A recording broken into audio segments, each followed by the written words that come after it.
Sekarang berarti pembahasan yang kedua mengenai hak-haknya seorang istri kepada suaminya.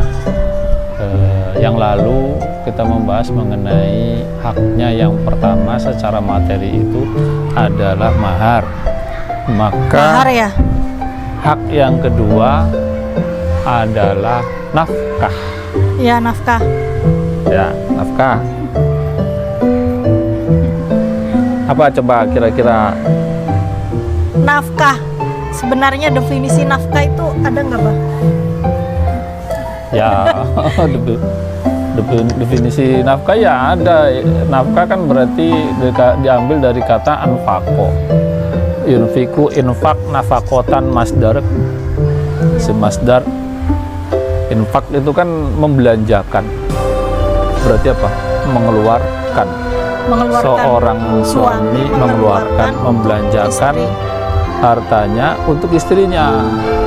Ya, berarti kan ini kita membahas infak, kewajiban suami memberikan nafkah kepada istri. Ya, pembahasan yang lalu juga ada. Ya, sudah. Ada yang namanya rizki dan infak. Ya. Infak itu ada tiga, infak terhadap diri sendiri, orang lain dan terhadap untuk Allah. Ini berarti yang kepada orang lain yaitu untuk istri. Tulis bisa. Berarti haknya istri yang kedua adalah nafkah dari suami. Iya, nafkah dari suami. Ya, coba Bah. Ini kan nafkah. Nafkah itu ini ya haknya istri ya. Ya. Itu ada berapa macam? Ya, karena akibat akad nikah itu kan akhirnya timbullah hak dan kewajiban masing-masing. Istri punya hak, suami punya hak, istri punya kewajiban, suami punya kewajiban. Akhirnya adalah hak nafkah yang harus diterima oleh istrinya. Nah, disebutkan di dalam Al-Quran, a'udzubillahi minasyaitonirrajim, wa 'alal mauludi lahu rizquhunna wa kiswatuhunna bil ma'ruf. Jadi ya, tanggungan istri, tanggungan anak atas anaknya, atas istrinya itu ya suami berkewajiban memberikan nafkah yang baik kepada istri dan anak-anaknya. Tapi kita bahas istrinya ya. Ya, haknya istri. Haknya rizquhunna wa kiswatuhunna bil ma'ruf. Rizki yang diterima untuk istri, wa kiswatuhunna untuk dibelanjakan, membeli pakaiannya juga. Ya, termasuk di sini para ulama menjelaskan juga memberikan makan kepada istrinya bil ma'ruf, dengan baik. Bil ma'ruf dengan baik. Ya. Berarti nafkah semua kebutuhan istri itu adalah kewajiban suami, mulai dari kebutuhan pakaian, sandang gitu ya. Ya. Makan, tempat tinggal itu juga berarti termasuk di dalamnya enggak, Bah? Ya, termasuk. Kalau kita melihat kategori tanggung jawab suami terhadap keluarga atau terhadap istri. Karena kalau nggak punya tempat tinggal, ya gelandangan kan begitu. Lantar. Berarti kan tidak dengan ma'ruf, tidak memfasilitasi dengan baik. Makanya yang digarisbawahi di sini bil ma'rufnya. Rizquhunna wa kiswatuhunna bil ma'ruf. Sekarang kalau misalkan ada itu kasus yang kalau misalkan perempuannya justru yang kerja dan laki-lakinya yang di rumah, bahkan kerjanya di luar negeri, malah suaminya yang menikmati gajinya istri, itu kayak gimana, Pak? Ya, Jadi terbalik kan? Iya. Jadi terbalik saat ini. Ya, ini syariat itu kan sebetulnya ad-dinu nasiha, ad-dinu an-nasiha. Pengen memberikan yang terbaik buat pemeluk agamanya. Maka di situ kan ada aturannya. Yang bertanggung jawab memberikan nafkah itu adalah seorang suami. Istri yang menerima. Istri yang terima, bukan terbalik. Nah, kalau terbalik ini berarti mengendaki kurang baik yang terjadi.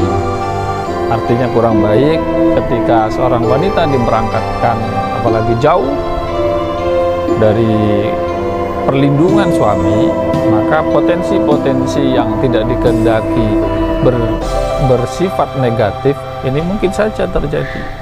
Padahal di dalam rumah tangga itu perlu adanya yang namanya kasih sayang, saling cinta dan kasih sayang itu ya bila suami istri itu berkumpul berdua dengan anaknya, dengan istrinya, timbullah di situ cinta kasih sayang. Kalau LDR terus kan suaminya di rumah gampang tergoda, istrinya yang jauh juga pusing, yang setia juga tetap masih pusing gitu ya. Nah, kembali ke ini dulu, saya mau menjelaskan mengenai yang cukupnya, yang bil ma'ruf itu. Memberikan nafkah bil ma'ruf. Bil ma'ruf. Ya, bagaimana bil ma'ruf? Ya, bil ma'ruf yang baik. Ada satu keterangan di dalam kitab Syarah Bulughul Maram, atau ini syarahnya ya, Ibanatul Ahkam, itu dijelaskan ketika ada seorang laki-laki yang bernama Abu Sufyan dan istrinya melaporkan kepada Rasulullah, ya Rasulullah, Abu Sufyan itu rajulun sahihun, seorang laki-laki yang pelit, nggak pernah kasih nafkah, tidak pernah mencukupinya, kecuali kalau istrinya itu punya nafkah itu kalau ngambil di kantong suaminya nggak tahu. Berarti diam-diam. Iya, habis gajiannya uangnya nggak dikasihkan ke istrinya, akhirnya diambil, baru dia punya uang itu untuk belanja keperluan dirinya dan anaknya. Maka Rasulullah, maka istrinya bertanya, apakah saya berdosa? Fahal alayya fidzalika min junahin, apakah saya berlaku seperti itu dosa? Mengambil uangnya suami diam-diam karena tidak dikasih oleh suaminya pelit. Maka maka Nabi berkata, khudhi min malihi bil ma'ruf, ambillah dari harta suaminya itu dengan cara yang baik. Ma yakfiki wa ma yakfi bainika, apa yang kamu cukupkan untuk dirimu, wa ma yakfi bainika, yang kamu cukupkan untuk keturunanmu. Khudhi min malihi bil ma'ruf, ambillah harta dari suamimu dengan cara yang baik. Dengan cara yang baik maksudnya ya, kalau suaminya pelit, jalan satu-satunya ya meminta dengan baik-baik.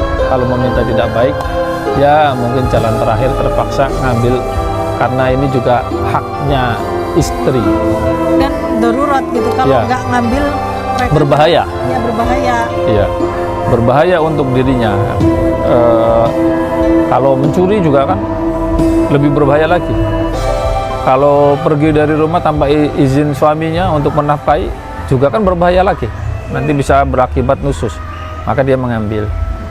Tapi ya bil ma'ruf, artinya jangan berlebihan yang banyak-banyak kayak gitu, yang kamu cukupi saja gitu. Jangan misalnya saking keselnya sama suami, artinya hartanya langsung dirampok begitu saja, akhirnya suami marah-marah seperti itu.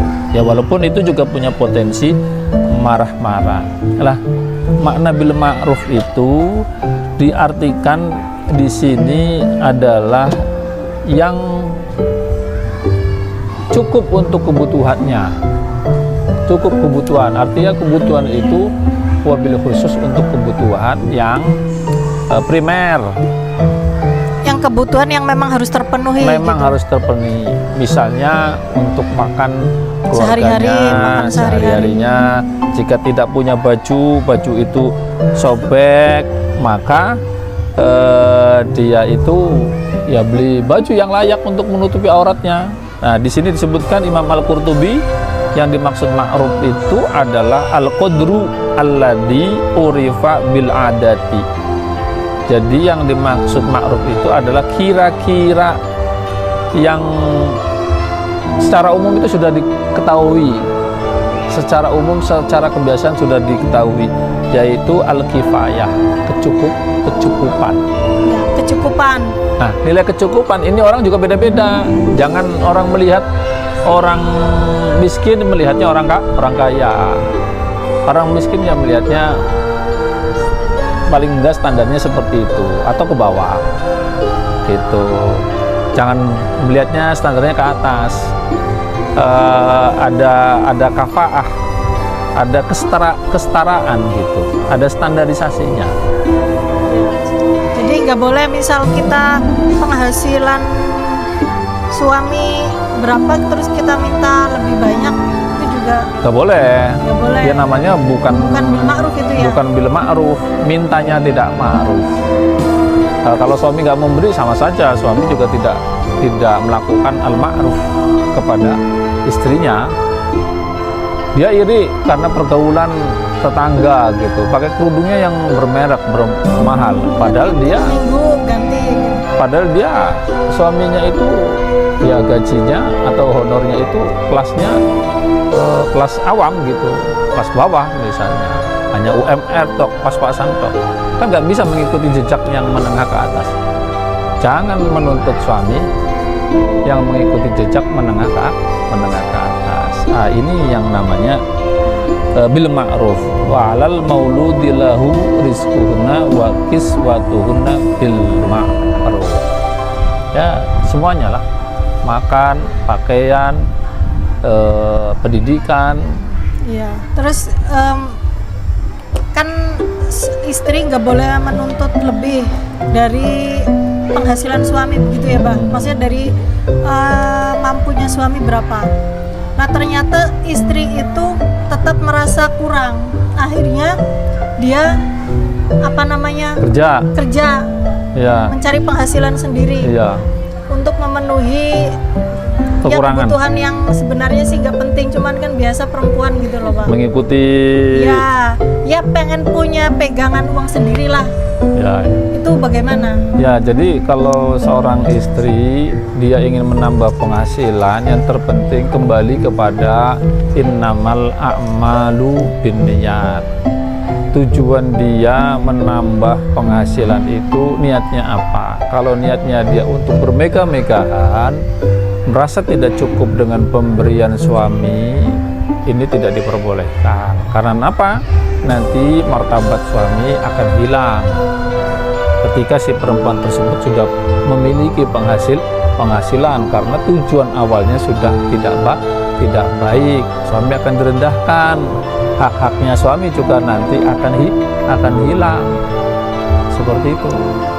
Kalau dia sudah sukses, haknya suami akan hilang. Tapi kalau tujuannya baik, innamal a'malu binniyat, niatnya itu membantu, membackup rumah tangga, dia musyawarah dengan suaminya, Pak, ini kebutuhan masih kurang, anak-anak banyak butuh sekolah, bagaimana kalau saya seorang istri membantu, itu pun dengan ketulusan ikhlasnya Bapak. Kalau Bapak ikhlas, saya mencari menambah pekerjaan untuk menambah penghasilan, kita gabung, kita sama-sama, ayo kita bangun keluarga ini biar mapan, biar mendapatkan ridho Allah, anak-anak juga biar pendidikannya bagus, maka nanti hasilnya juga akan baik. Hasilnya akan baik. Jadi apa? Keterbukaan. Ya, jadi apa? Kerjanya istri di luar itu satu jelas atas restu suami. Nah, ketika sudah restu suami, kemudian kita nggak boleh juga mengabaikan keluarga kita yang lain. Misalnya dipandang baik nggak ini gitu. Masyarakat juga nggak boleh diabaikan. Dipandang baik nggak ini kerjanya istri. Artinya dipandang baik, masyarakat itu akan memandang kalau kerjanya istri itu ya yang normal-normal saja. Jangan berlebihan. kerja dari pagi, malam baru pulang. Ketika pulang, malam diboncengi laki-laki lain. Nah, ini dipandang masyarakat tidak baik. Maka ini potensi akan menghancurkan rumah tangga. Dan ini dilarang di dalam agama. Tapi kalau baik-baik saja, berangkat pagi, pulang sore, gitu, siang, apalagi setengah hari atau sore lah, katakan seperti itu. Sama-sama suaminya juga pulang sore, gitu. Anaknya juga ada yang merawat, ada yang bertanggung jawab. Saya rasa tidak masalah. Yang penting dalam rumah tangga itu semuanya dilakukan dengan niat yang baik semua dan ikhlas. Berarti bah, kalau istilah uang suami, uang istri itu sebenarnya ada apa nggak ada? Oh iya, benar. Karena yang punya hak itu istri untuk menerima haknya suami itu sudah pasti uangnya suami itu menjadi haknya istri. Tapi uangnya istri tidak menjadi haknya suami seperti itu. Tapi bisa jadi uangnya istri menjadi haknya anaknya. Jadi jalurnya begitu, ya kan? Iya. Kalau sekarang kasusnya kayak gini bah, tadi kan kita sebagai perempuan boleh bekerja yang penting atas izin suami atau memang dengan niat yang baik. Kalau misalkan seorang suami itu pengangguran gitu, pengangguran atau tidak bekerja, nah istrinya itu ada inisiatif mau mencukupi kebutuhan suami, tapi suaminya melarang, tapi istrinya tetap kekeh mau kerja karena darurat keharusan. Itu apakah istrinya itu dianggap tidak patut pada suami atau gimana? Ya, jadi ar-rijalu kembali di sini, ar-rijalu qawwamuna 'alan nisa. Di dalam rumah tangga ini kan ayat ini menceritakan mengenai kekuasaan seorang laki-laki di dalam rumah tangga. Dia sebagai seorang pemimpin yang bertanggung jawab di dalam keluarganya. Jadi aturan itu ada di suami. Maka dari itu ketika hendak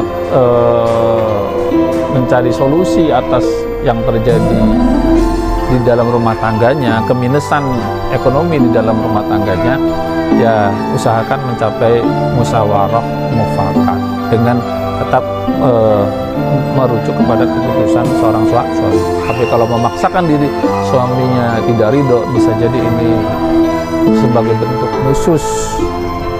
Ya. Nusus itu gimana? Ya, nusus itu berarti purik bahasa Jawanya, purik, ngambek. Kalau ngambek nusus itu dilaknat oleh Allah Subhanahu wa taala. Tapi kalau emang darurat berarti tetap harus dimusyawarahkan. Ya, tetap harus seperti itu. Kalau misalnya tetap aja musyawarah seperti itu, ya selesaikan baik-baik melalui jalur keluarga, diislah, didamaikan. Dan bisa didamaikan mengambil jalan sendiri-sendiri, itu memperburuk pergaulan di dalam rumah tangga. Kan ada yang namanya wa'ashiruhunna bil ma'ruf. Seorang laki-laki harus menggauli, berbuat baik. Seserabungan. Iya, berhubungan baik dengan suaminya. Kalau nggak tercapai dalam rumah tangga, bukannya bahaya kan? Bahaya. Maka nanti khawatir hal-hal yang seperti itu, jalan yang terbaik mungkin barangkali jalan sendiri-sendiri, atau katakan di sini berpisah demi kebaikan bersama. Jadi ininya berpisah gitu. Iya.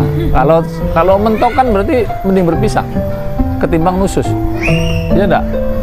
Iya, berpisah itu walaupun misalnya at-tolak abghadul halal, paling dibenci halal, tapi paling dibenci oleh Allah. Tolak itu abghadul halal, sesuatu halal tapi paling dibenci oleh Allah. Tapi agar menghindari dosa yang terus menerus, maka apa boleh buat. Dan itu ya walaupun makruh boleh gitu ya. Iya. Ya, nanti lanjut lagi pembahasan yang lain. Iya.